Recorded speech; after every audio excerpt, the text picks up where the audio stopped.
주의 발이 나를 안보하리요. 내가 주의 큰 복을 받는 참된 빛깔을 주의 영이 함께 함이라. 성령이 계시네. 할렐루야 함께 하시네. 좁은 길을 걸으며 밤낮 기뻐하는 것 주의 영이 함께 함이라. 전에 죄에 빠져서 평안함이 없을 때 예수 십자가의 공로 힘입어 그 발 아래 엎드려 참된 평화 얻음은 주의 영이 함께 함이라. 성령이 계시네. 할렐루야 함께 하시네. 좁은 길을 걸으며 밤낮 기뻐하는 것 주의 영이 함께 함이라. 세상 모든 정욕과 나의 모든 욕망은 십자가에 이미 못을 박았네. 어두운 밤이 지나고 무거운 짐 벗으니 주의 영이 함께 함이라. 성령이 계시네. 할렐루야 함께 하시네. 좁은 길을 걸으며 밤낮 기뻐하는 것 주의 영이 함께 함이라. 변찮는 주님의 사랑과 거룩한 보혈의 공로를 우리 다 찬양을 합시다. 주님을 만나볼 때까지 예수는 우리를 깨끗게 하시니 주시니 그의 피 우리를 눈보다 더 희게 하셨네. 주님의 깨끗한 보혈은 날마다 입으로 간증해 담대히 싸우며 나가세. 천국에 들어갈 때까지 예수는 우리를 깨끗게 하시니 주시니 그의 피 우리를 눈보다 더 희게 하셨네. 십자가 튼튼히 붙잡고 날마다 비키며 나가세. 머리에 뼈 누가 쓰고서 주 앞에 찬양할 때까지 예수는 우리를 깨끗게 하시는 주시니 그의 피 우리를 눈보다 더 희게 하셨네. 예수는 우리를 깨끗게 하시는 주시니 그의 피 우리를 눈보다 더 희게 하셨네. 모든 민족에게 주사 영 부어주소서. 하나님의 백성 주의 말씀 주시고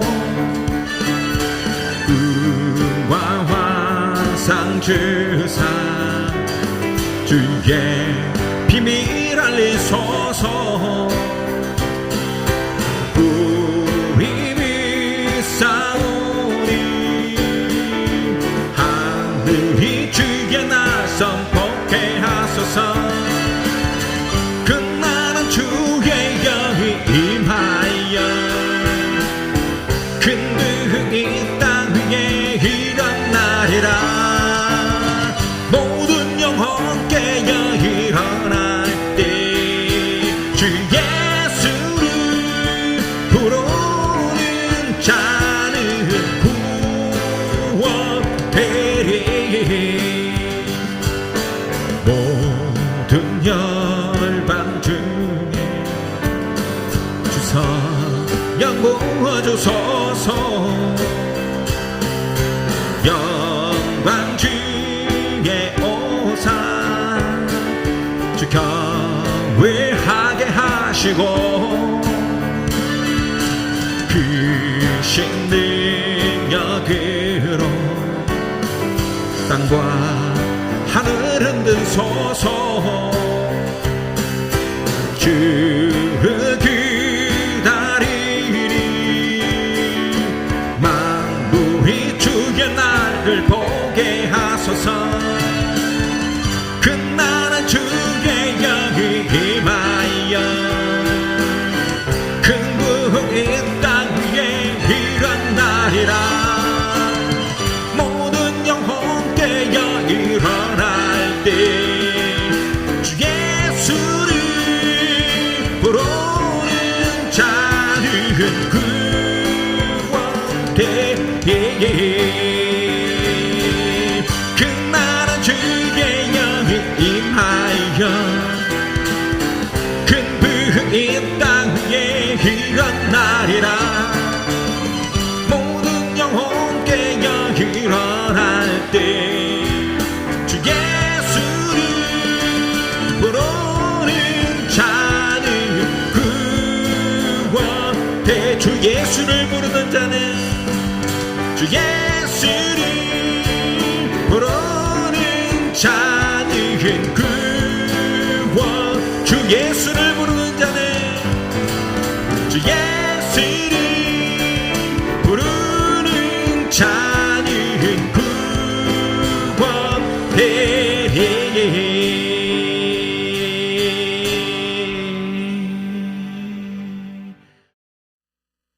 함께 나눌 하나님의 말씀은 하박국 2장 1절로 3절까지 말씀입니다.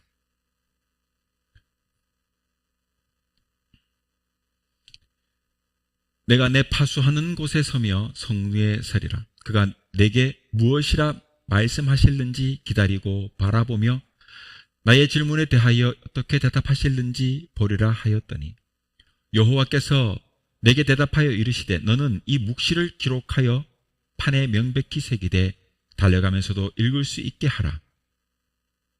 이 묵시는 정한 때가 있나니 그 종말이 속히 이르겠고 결코 거짓되지 아니하리라.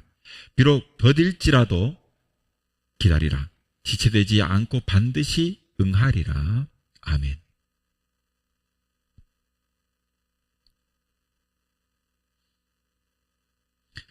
네, 오늘은 하박국 2장 1절로 3절 말씀을 통해서 성루에 서서라는 제목으로 말씀 함께 나누겠습니다. 말씀에 귀한 은혜가 있기를 바랍니다.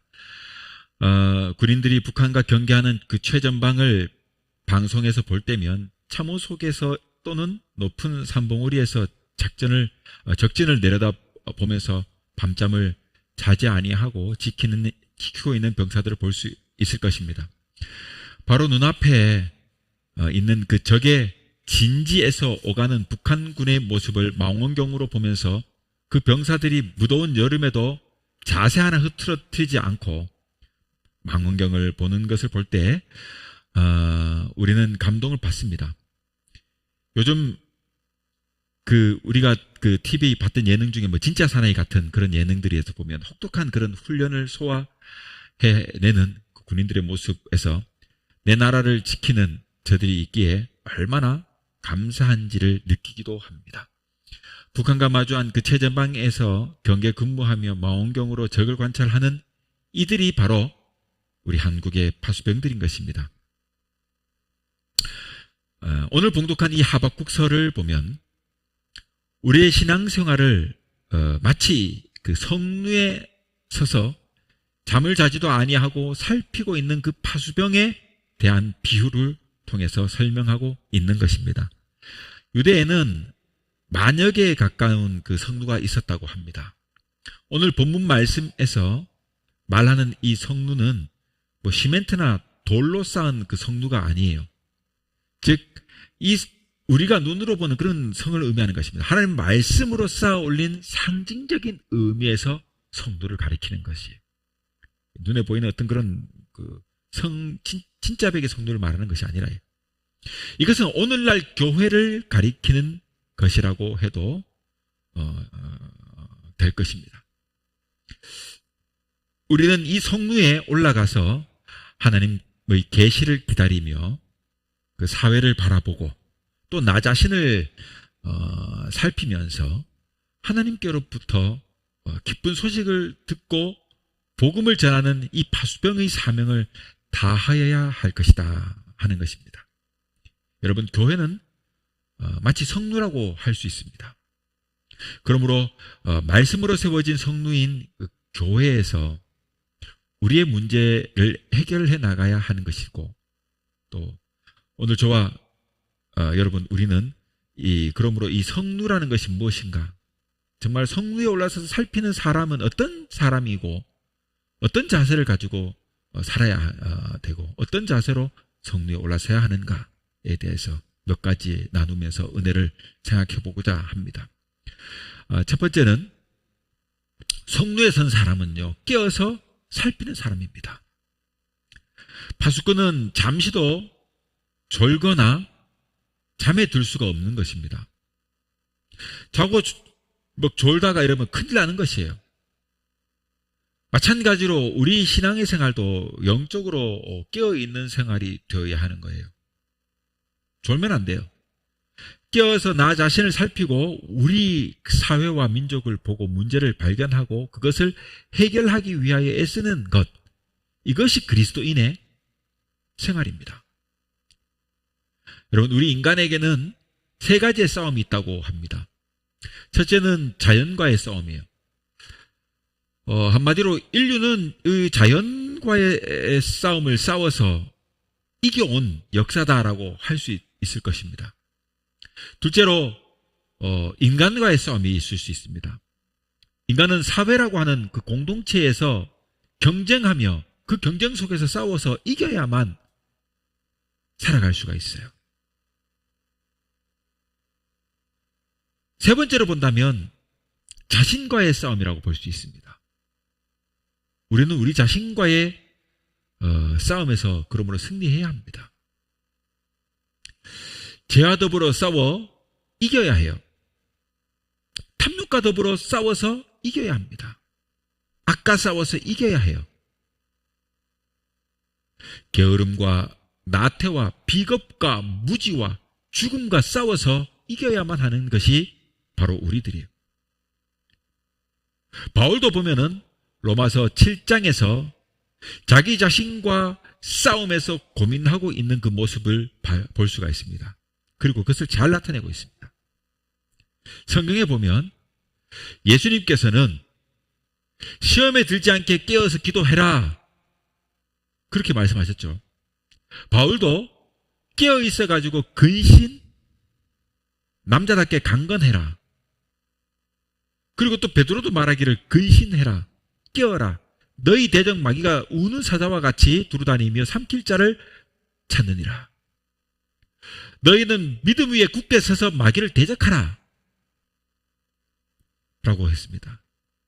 예수님도 바울도 베드로도 다 깨어 있어라 그랬어요. 그러므로 우리는 깨어 있어야 합니다. 잠을 실컷 자거나 졸고 있는 사람에 비하여 깨어서 노력하는 사람은 남보다가 앞서가고 남에게 좋은 영향을 줄 수 있는 것이에요. 그것은 지극히 당연한 것 아니겠습니까? 그러므로 항상 깨어서 문제의식을 가지고 그 해결점을 찾기 위해서 노력하는 사람이 바로 성루에 서서 깨어있는 사람이다, 이런 말인 거예요. 우리는 성루에 서서 그러므로 잃어버린 우리의 인격을 채워야 되는 것입니다. 우리는 성루에 서서 잃어버린 우리의 양심을 채워야 합니다. 이렇게 우리는 잃어버린 우리들의 영혼을 올바르게 채워나가야 합니다. 이것이 바로 우리는 파수병처럼 그렇게 깨어있는 모습인 것입니다. 그렇지 않으면 우리의 영이 졸고 있을 때, 우리의 정신이 잠들어 있을 때 원수는 침범하고 우리의 영혼을 살상하고 우리를 넘어뜨리고 해치게 될 것입니다. 그러므로 우리는 성루에 올라서서 깨어있는 이 파수병처럼 우리의 심령이 항상 깨어 있어야 승리할 수가 있습니다. 그리스도인은 언제나 예언자적인 삶을 살아야 해요. 언제나 예언자적인 문제의식을 가지고 문제를 보면서 그것을 해결하기 위해서 애쓰는 것이 바로 그리스도인의 생활입니다. 자, 두 번째로 본다면 성루에 서 있는 사람은 살피며 기다리는 사람이에요. 본문 1절에서 그가 내게 무엇이라 말씀하실는지 기다리고 바라보며 나의 질문에 대하여 어떻게 대답하실는지 보리라 하였더니, 또 3절에 뭐라 하냐면 결코 거짓되지 아니하리라. 비록 더딜지라도 기다리라. 지체되지 않고 반드시 응하리라 라고 합니다. 기다리라, 기다리라. 성루에 서 있는 사람은요, 서서 살피면서 기다리는 것이에요. 기다리는 거예요. 기독교 신앙은요, 희망 가운데 하나님의 뜻을 기다리는 겁니다. 우리의 신앙은 바로 그거예요. 희망 가운데, 소망 가운데 하나님의 뜻을 기다리는 거예요. 소망 중에. 그럴 때 소망 중에 기다리는 자에게 하나님이 소망 가운데 기다리는 그 사람에게 은혜를 베푸시는 겁니다. 하나님의 약속이 이루어질 것을 우리가 기다리는 거예요. 그렇기 때문에 이사야서에서도 그를 기다리는 자는 복이 있다 했어요. 그러므로 우리는 하나님 앞에 서서 소망, 희망을 놓지 않고 기대하며 하나님의 응답을 기다리는 믿음을 가져야 하겠습니다. 여러분, 우리의 기도 가운데 보면 하나님이 이 문제를 해결해 주십시오. 해결해 주십시오. 라고 일방적으로 기도를 드릴 때가 참 많습니다. 여러분, 일반적인 기도는 하나님께 호소하는 그런 기도를 하지 않습니까?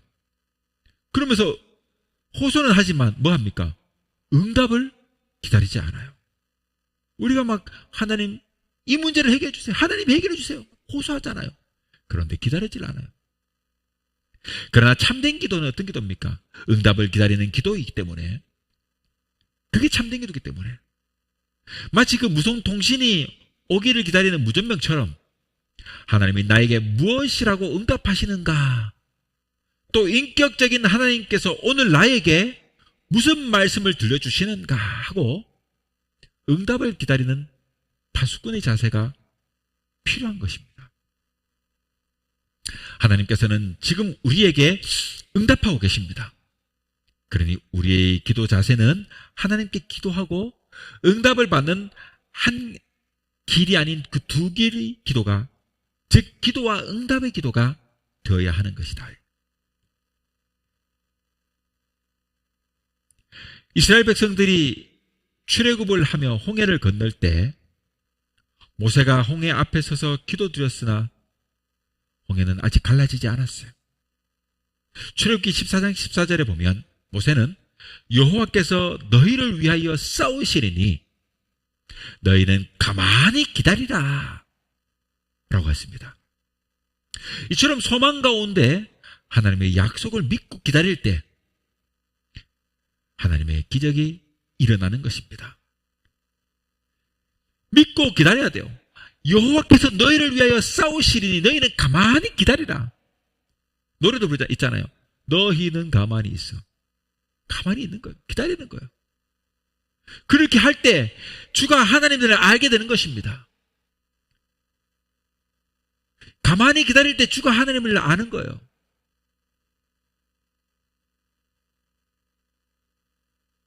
이사야서 46장 10절 너희는 가만히 있어. 시편 46, 죄송해요. 시편 46장 10절 주가 하나님을 알지어다. 열방과 세계 가운데 높임을 받는 것입니다.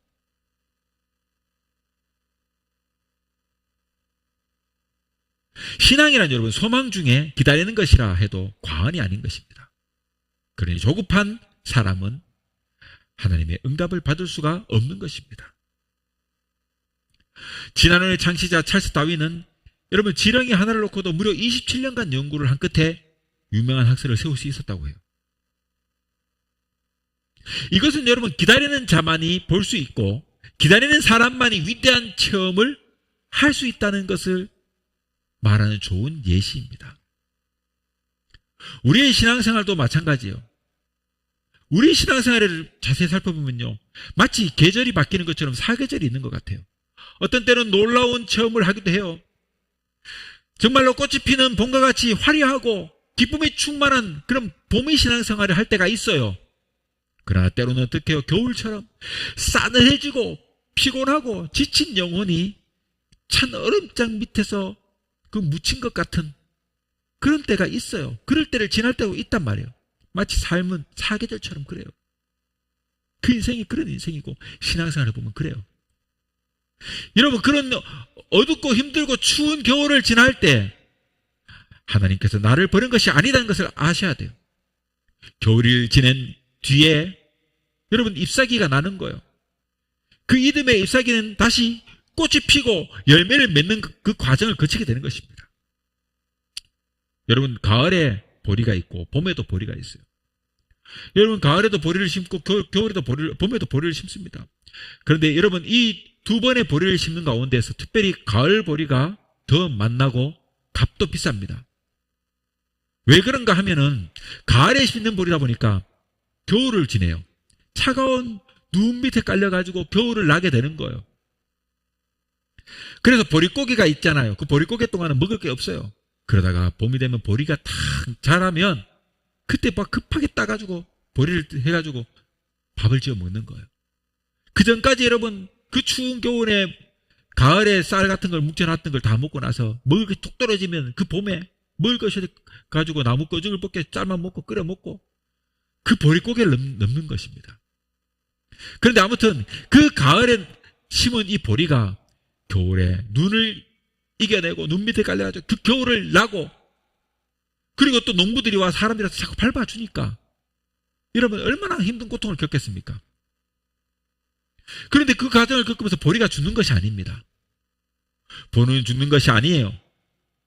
봄이 오면은 이삭이 돋아나고 봄보리를 우리가 보게 되는 것입니다. 이 봄보리는요 비교할 수 없는 더욱 훌륭한 결실을 주는 이 보리, 이 맛이 여러분 봄에 심는 보리에 가을에 추수하는 보리보다 더 맛나다는 거예요. 우리들의 신앙생활이 봄의 신앙생활 혹은 열매 맺는 가을의 신앙생활에 있지 아니하고 때로는 이 마치 이 추운 이 겨울 혹독한 겨울의 과정 속에 있는 그런 신앙생활이 있다 할지라도 결코 낙심하지 말고 기다리기를 바라요. 내 기도가 왜 빨리 이루어지지 않는가 하고 낙심할 것이 아니라 성루에 서서 기다리는 신앙을 가질 수 있기를 바랍니다. 그런 저와 여러분이 되기를 바라요. 여러분, 기다리는 것이 바로 이 보는 비결이라고 합니다. 기다려야만 여러분 볼 수 있는 것입니다. 비록 적은 것이지만 씨를 심고 비를 기다리는 농부, 이 농부의 심정으로 기다리면서 최선을 다해 노력할 때에 하나님은 귀한 것으로 축복하시고 넘치는 사랑으로 갚아주시는 것을 믿으시기를 바랍니다. 그러므로 우리는 영적인 성도인 교회에 나와 하나님의 뜻과 기적을 기다리며 최선을 다해 기도할 때에 기적이 일어난다는 것을 믿으시길 바랍니다. 세 번째로, 성루에 서서 살피는 사람은요, 기쁜 소식을 전하는 사람이에요. 본문 2절에 보면 여호와께서 내게 대답하여 이르시되 너는 이 묵시를 기록하여 판에 명백히 새기되 달려가면서도 읽을 수 있게 하라라고 했어요. 여러분, 옛날에 그 옛날 성루에 올라간 파수병은 어떤 소식을 전할 때 어떻게 합니까? 횃불을 들어가지고 봉화를 켜게 되지 않습니까? 그 횃불이 소식이 되어가지고 성루와 성루를 이어가면서 전파하게 되는 것입니다. 전쟁이 났을 때 전쟁의 소문, 좋은 소문도 때로는 올리기도 하고 나쁜 소문도 올리기도 하는 거예요. 이렇게 횃불과 횃불이 연결되면 연결돼가지고 그 소식이 전해지는 것입니다. 하나님께서는 성루에 올라선 우리들이 기쁜 소식을 증거하는 증인으로 세우신 겁니다. 오늘날 신앙생활 중에 우리에게 성령에 충만한 능력을 주시는 까닭, 뭘까요? 그 까닭은요, 예수 그리스도를 세상에 증거하기 위해서 성령을 우리에게 부어주신 겁니다. 하나님께서는 우리의 체험을 증거하도록 우리를 성루 위에 세워주신 거예요.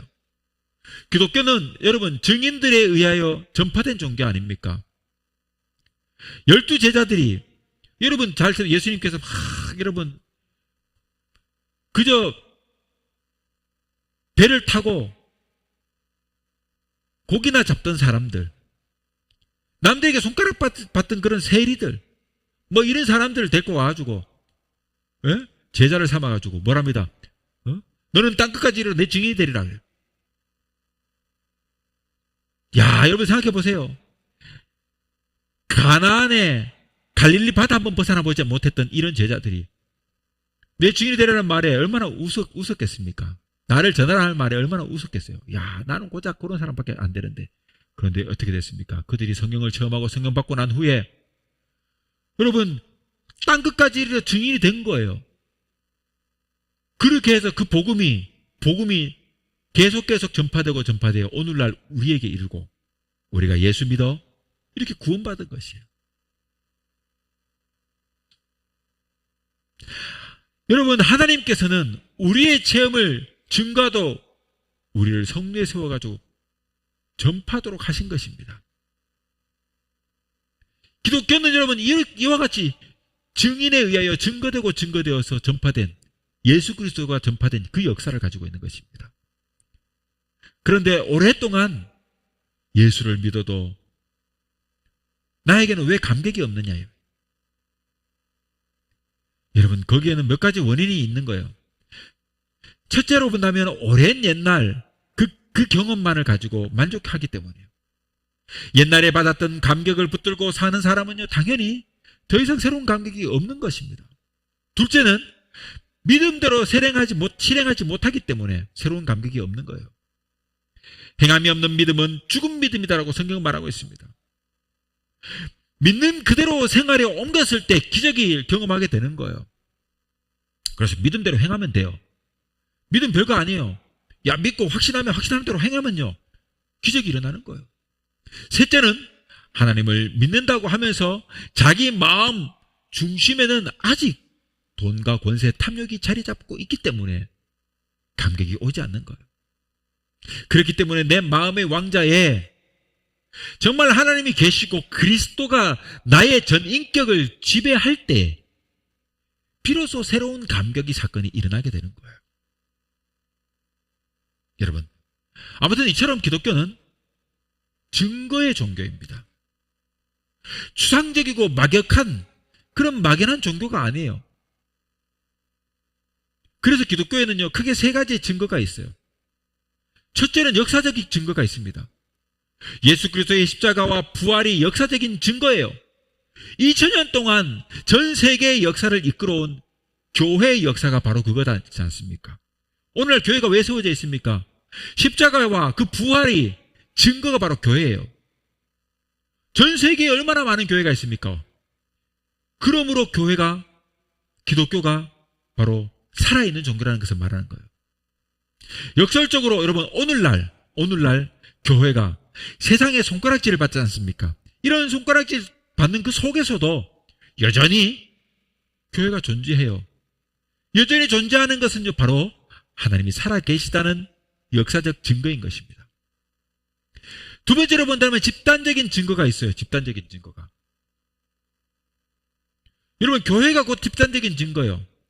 러시아에 있는 교회나 미국에 있는 교회나 아프리카에 있는 교회나 우리 한국에 있는 교회나 모두 다 뭡니까? 하나님이 살아계신다는 집단적인 증거예요. 집단적인 증거. 자, 세 번째로 본다면 개인적인 증거가 있어요. 개인적인 증거. 역사적으로 또 집단적으로 마지막엔 개인적으로. 오늘 지금 내가 가진 예수님에 대한 그 감격이나 저 멀리 미국의 어떤 한 사람이 알지도 못하는 그 한 사람의 신앙인이 가진 감격이나 또 아주 먼 옛날에 사도 바울의 감격이 모두 여러분 똑같은 것은 각 개인이 하나님으로 인해 가지고 그 체험적인 그 감격이 바로 하나님이 살아계시다는 증거예요. 여러분, 바울의 감격이나 나의 감격이나 내가 알지도 못하는 다른 저 미국의 어떤 한 신앙인의 감격이나 다 똑같이 느끼는 그 감격은요, 바로 하나님이 살아계시다는 증거입니다. 그렇기 때문에 우리는 이 기쁜 소식을요, 증거하기 위해서 성루에 서서 살피는 신앙을 가져야 하는 것입니다. 이제 말씀 맺겠습니다. 이제 우리들은 이 어려운 때에 하나님께서 우리를 성루에 세워주셨다는 것을 아셔야 돼요. 그러니 우리는 졸지 말고 언제나 깨어서 살피는 신자가 되어야 할 것입니다. 그래서 나 자신의 문제, 나의 가정과 학업과 직장의 문제, 내가 소속된 이 사회와 국가의 문제를 붙들고 하나님 앞에 기도하고 노력하고 깨어있는 그리스도인이 되어야 합니다. 사랑하는 성도 여러분, 이제 우리는 세상의 끝을 치닫을 듯하는 이 악한 시대 가운데 하나님의 약속을 기다리며 영적인 성루인 이 교회에 굳게 서서 우리에게 주어진 기쁜 소식을 증거하는 파수꾼의 그 파수병의 사명을 다하는 그런 믿음의 사람들이 될 수 있기를 주님의 이름으로 축원합니다.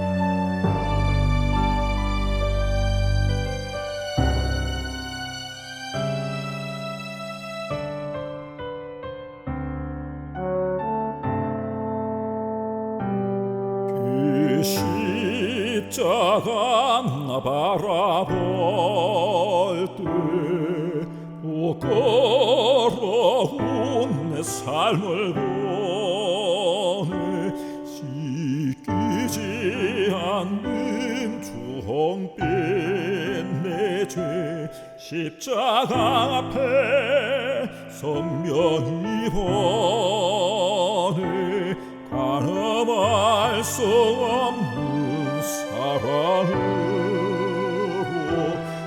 나의 산 소망 되신 하나님, 거절할 수 없는 완전한 구원, 나를 위한 십자가 사랑, 가늠할 수 없는 사랑으로 나의 산 소망 되신 하나님, 거절할 수 없는 완전한 구원, 은혜 위에 은혜로다.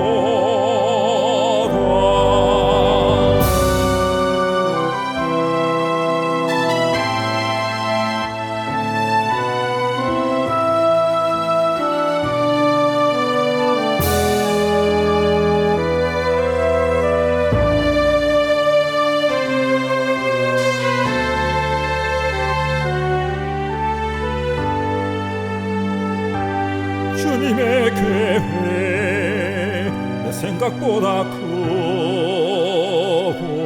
주님의 사랑 평온할 수 없네. 나의 평생을 주님 위해 살리, 은혜 위에 은혜로다. 가늠할 수 없는 사랑으로 나의 산 소망 되신 하나님, 거절할 수 없는 완전한 구원, 은혜 위에